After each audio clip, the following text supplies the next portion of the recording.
Bonjour à tous, vous l'avez compris, les conditions ne sont pas les mêmes cette semaine et je vous souhaite bienvenue dans ce numéro d'Autophile numéro 3. On va parler exclusivement de ce qui nous anime aujourd'hui, le dossier du 80 km/h. C'était il y a quelques jours, nous étions sur Sud Radio avec Laurence Perrault pour animer l'émission Ça roule que vous connaissez si vous êtes fidèle à l'association 40 millions d'automobilistes. Et lors de cette émission, nous recevions un député, celui du Cantal, il s'appelle Vincent Descoeurs. Écoutez ce qu'il va faire sur le dossier du 80 km/h. Sud Radio, ça roule. Pierre Chasseret. Laurence Perrault. Comment vous avez fait pour obtenir cette modification du texte dans la loi d'orientation des mobilités ? C'est-à-dire qu'à l'origine, nous avons pu dans le Cantal mesurer les inconvénients de cette réduction de la vitesse dans un département où il faut 1h30 de voiture avant de rejoindre une autoroute.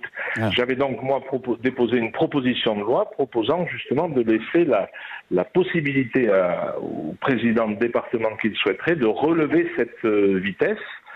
Elle avait été repoussée une première fois, opposée à une majorité disciplinée au Parlement. Ouais. Et puis nous n'avons pas désarmé.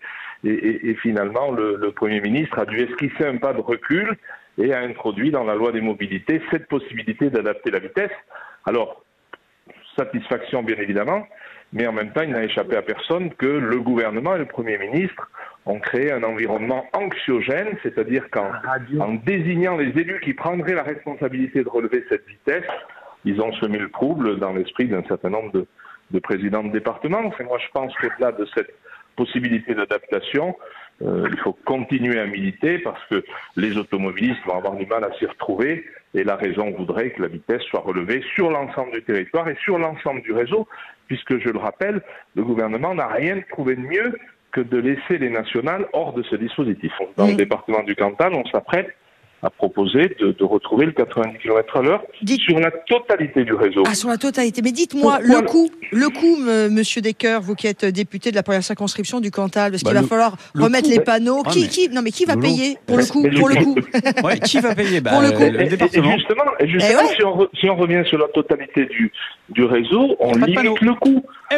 On limite le coût parce qu'on retrouve plus les interruptions 80, 90. Oui, mais non, en fait, j'explique. C'est pas ça. Non, mais ma question, je comprends bien, mais ma question c'était de toute façon, et je suis pas contre, mais de toute façon, il va aussi y avoir un coût à revenir. Oui, mais je dis pas qu'il faut pas le faire. Laurence, là où c'est intelligent, c'est qu'en remettant tout. En refaisant. On a gardé les anciens panneaux. Non, mais c'est même pas ça. En remettant la règle en place, c'est-à-dire les routes, c'est 90. Tu n'as pas besoin de panneaux, puisque c'est la règle. Ah! Et c'est là où il y a un coût intelligent. Mais je suis d'accord avec vous, mais excusez-moi de faire un peu, parce qu'il faut quand même mettre des panneaux. Il faut quand même que le code de la route implique des panneaux, parce que sinon, si c'est la règle. En fait, tu remets un panneau à 90 dans les zones où, par exemple, tu as été abaissé à 70, tu as une zone de fin de 70, mais donc ça te revient à 90. Non, mais je comprends. Tu n'as pas besoin forcément. Ça limite véritablement le coût. Ça, c'est bien, ça, dans le Cantal. Ça donne envie de manger une petite viande de salaire. Tiens. Alors, ce qui est sûr, c'est que, comment dirais-je, pourquoi le choix de revenir sur l'intégralité du réseau? Encore une fois, il y a des routes sur lesquelles on ne peut pas atteindre cette vitesse. Et les automobilistes n'ont pas eu besoin d'attendre les conseils d'Édouard Philippe pour adapter leur vitesse.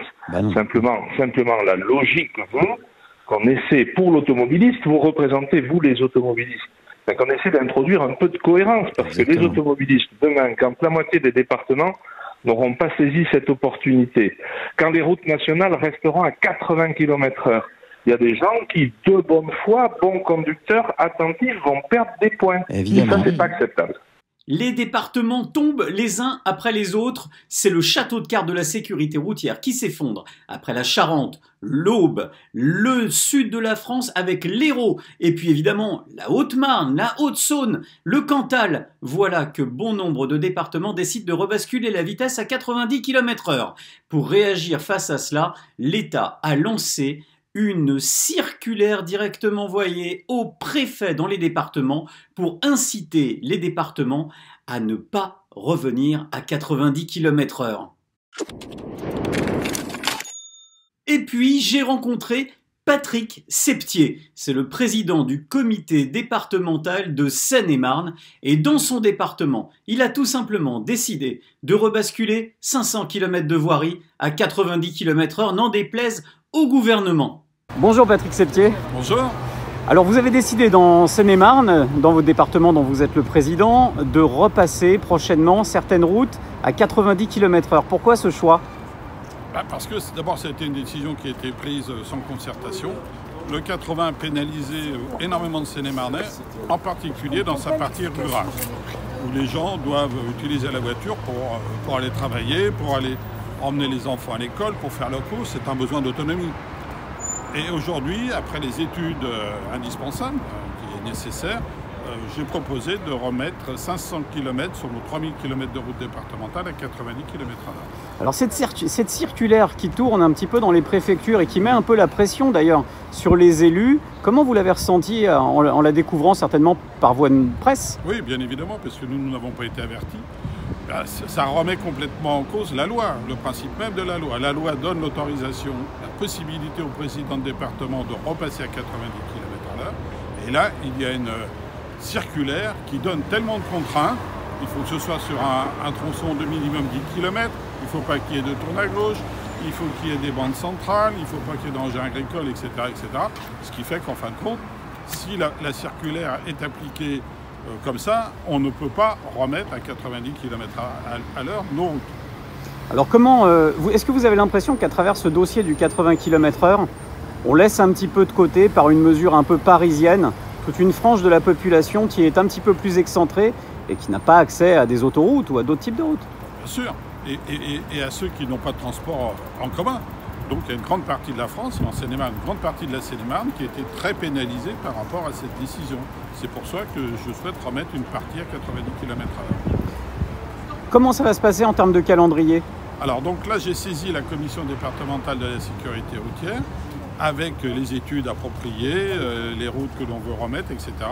Celle-ci va émettre un avis consultatif et après cet avis consultatif, eh bien, je prendrai ma décision définitive en prenant les arrêtés nécessaires pour remettre à 90 km/h les tronçons choisis. Vous avez conscience quand même de faire plaisir à beaucoup de Français qui nous écoutent et qui attendent peut-être ça aussi, oui, un courage politique des élus? Moi, je pense qu'il y a une grande partie des gens qui attendent ça, surtout que c'est une solution de bon sens. Les élus ne sont pas des irresponsables, il y a eu des études, on a amélioré les routes, elles sont de plus en plus sécurisées, les voitures également. Donc voilà, il ne s'agit pas de faire n'importe quoi, on ne remet pas la totalité du réseau. Les 500 km que je propose sont sécurisés. On n'a pas constaté plus d'accidents, enfin moins d'accidents avec le 80 qu'avec le 90 auparavant. Donc il n'y a pas de raison de laisser les Seine-et-Marnais pénalisés. Et on rappelle que ce réseau que vous avez repassé concentre 60% du trafic. 60% du trafic, oui, effectivement. Merci Patrick Septier. Merci à vous. Vous l'avez compris, si les départements rebasculent à 90 km/h, n'en déplaise à Édouard Philippe, et que dans quelques temps, on peut mettre en avant le fait que la sécurité routière n'a pas évolué, ni en bien, ni en mal, ce sera tout simplement l'inefficacité de cette mesure du 80 km/h qui sera pointée du doigt, comme le disaient 40 millions d'automobilistes il y a de ça déjà 2 ans. Allez, je vous laisse et je vous donne rendez-vous la semaine prochaine pour un autofil un peu plus complet et un point précis sur l'intégralité de l'information qui vous concerne dans votre vie d'automobiliste. Bonne fin de semaine à tous, on se retrouve vendredi dans la petite vidéo de 40 millions d'automobilistes sur la chaîne YouTube et on se retrouvera dès samedi matin 11 h sur Sud Radio aux côtés de Laurence Perrault. Bonne route!